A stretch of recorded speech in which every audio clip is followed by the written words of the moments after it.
Jelang Lebaran, Sri Mulyani buru utang anak cendana, Bakri Hasim dan kawan-kawan. Ditulis oleh Nia Alif, dilansir dari Sewor.com. Tak ada kata takut sama sekali dalam kamus Sri Mulyani meski berhadapan dengan para mafia kelas kakap. Sri Kandi ini tak sedikit pun gentar. Padahal SBY bisa pura-pura pingsan kalau berhubungan dengan cendana atau Bakri. Tapi di tangan Sri malah dibuat takluk. Masih ingat kasus BLBI dan lumpur Lapindo? Masih ingat perseteruan Sri Mulyani dengan Bambang Trihatmojo? Jelang Lebaran kini, Sri Mulyani justru malah gencar memburu utang-utang mereka, bahkan hingga ke luar negeri. Berita ini memang akan membuat panas para mafia negara. Begitu teganya Sri Mulyani, hingga saat mau Lebaran pun masih saja dikejar untuk membayar utang. Padahal momen ini justru membuat para pengusaha harus membayar 2 kali gaji karena ada THR yang harus dibayar. Tapi inilah yang namanya aturan negara. Mau sedang susah atau bahagia, tetap harus tunduk pada aturan dan kesepakatan yang berlaku. Mungkin ini juga yang membuat SBY menyingkirkan Sri Mulyani dulu kala, karena sikap keras kepala Sri Gadis satu ini. Seperti diberitakan CNBC Indonesia.com, sederet piutang negara ditargetkan oleh pemerintah untuk bisa segera dibayar, mulai dari dana bantuan likuiditas Bank Indonesia atau BLBI, piutang oleh Bambang Trihatmojo, hingga utang Lapindo Brantas In dan PT Minarak Lapindo Jaya milik keluarga Bakri.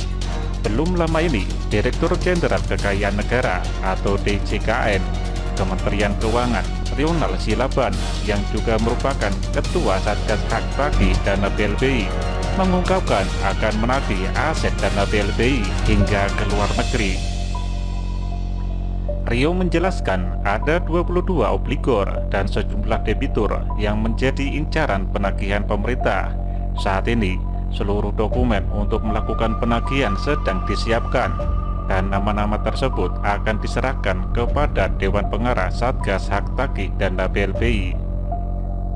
Seperti diketahui, Presiden Jokowi juga telah membentuk Satgas BLBI yang tertuang dalam Kepres nomor 6 tahun 2021. Plat ini menyebutkan bahwa Satgas bertujuan untuk melakukan penanganan, penyelesaian, dan pemulihan hak negara yang berasal dari dana BLBI secara efektif dan efisien.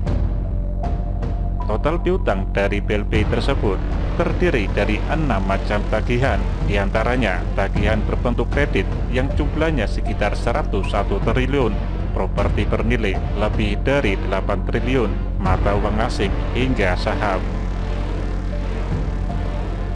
Kasus BLBI sendiri menyangkut banyak nama.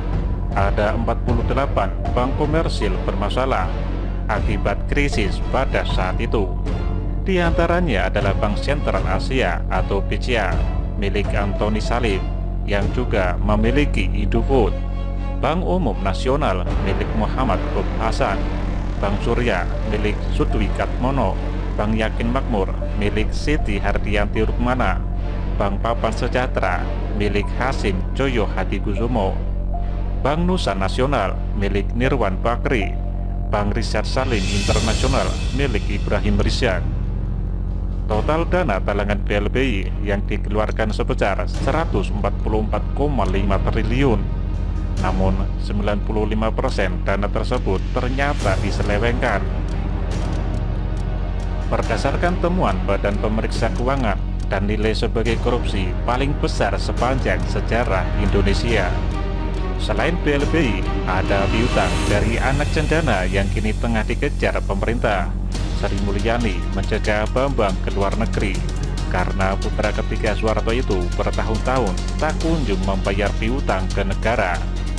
Adapun piutang tersebut terkait konsorsium SEA Games 19 tahun 1997 saat Bambang menjabat sebagai ketua konsorsium penyelenggara.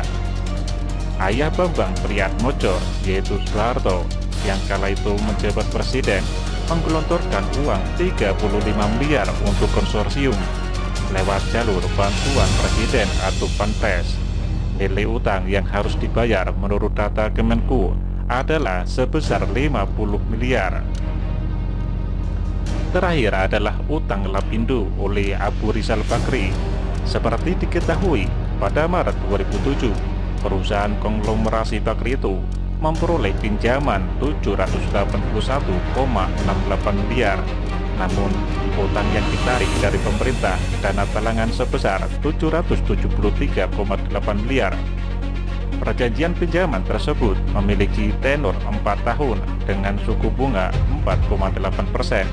Sedangkan denda yang disepakati adalah 1:1000 per hari dari nilai pinjaman.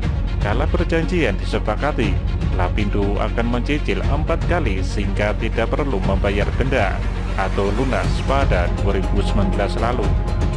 Nyatanya, semenjak uang negara dicairkan melalui perjanjian PRJ 16-MK-01-2015 mengenai pemberian pinjaman dana antisipasi untuk melunasi pembelian tanah dan bangunan warga korban luapan lumpur Sidoarjo dalam peta area terdampak 22 Maret 2007, Lapindo hanya mencicil 1 kali. Pihak Lapindo baru membayar utang dana talangan pemerintah sebesar 5 miliar dari total utang 773,8 miliar. Semoga saja pemerintah segera memberlakukan aturan penyitaan aset bagi mereka yang kelamaan membayar utang negara. Jangan sampai nanti kalau periode Jokowi habis, tapi utang masih belum lunas. Apalagi kalau sampai pengganti Jokowi adalah saudara dan kawan dari para mafia tersebut. Bisa-bisa justru negara yang dibuat untung untuk melunasi utang mereka. Selagi Sri Mulyani masih jadi Menku, selagi Jokowi masih jadi presiden, kita berharap para mafia bisa diberantas hingga ke akar.